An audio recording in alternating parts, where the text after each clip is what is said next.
Okay, we're going to look at some of the structural properties of poppies. Poppies are usually associated with World War I, and here we notice that it's the poppies and the war graves make us think already that this poem has something to do with the First World War, but it's never said directly. So the First World War is suggested, but never directly. This is a poem written in the first person, and it's an imagining of a mother saying goodbye to her son. And it's direct. It's a direct address to him.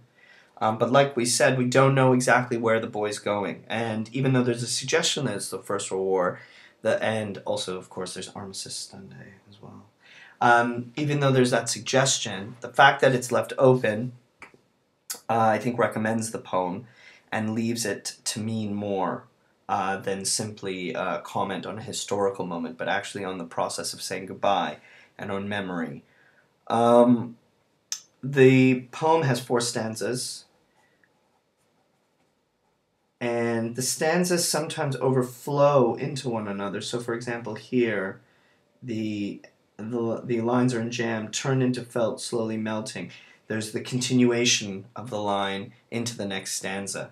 And I think that's something worth noticing about the rhythm of the poem, that it creates. I find the rhythm is well paced, like a story. A little story is being told here, but it also creates a sadness and a sense of memory and maybe mourning, suggesting maybe this boy is dead or will die, possibly, and that has a lot. That's the tone, I think, of the poem.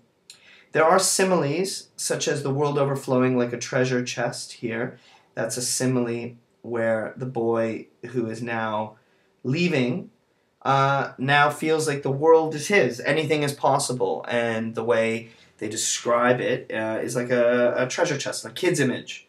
Treasure overflowing from the chest, that's what the world is going to be like for him. There's metaphor. There's a metaphor here where it's that my stomach busy making tucks, darts, pleats, hatless, without a winter coat or reinforcement of scarf and gloves. She is comparing her feelings in a way that relate to sewing. And sewing might be something important to her. Later we get the dove is pulled freely against the sky, an ornamental stitch, another metaphor of sewing. Also, the dove itself suggesting perhaps is a symbol of peace. Now remember, when we notice these things, they're not absolutely essential to understanding the poem, knowing that a dove might be peace or poppies or with the First World War.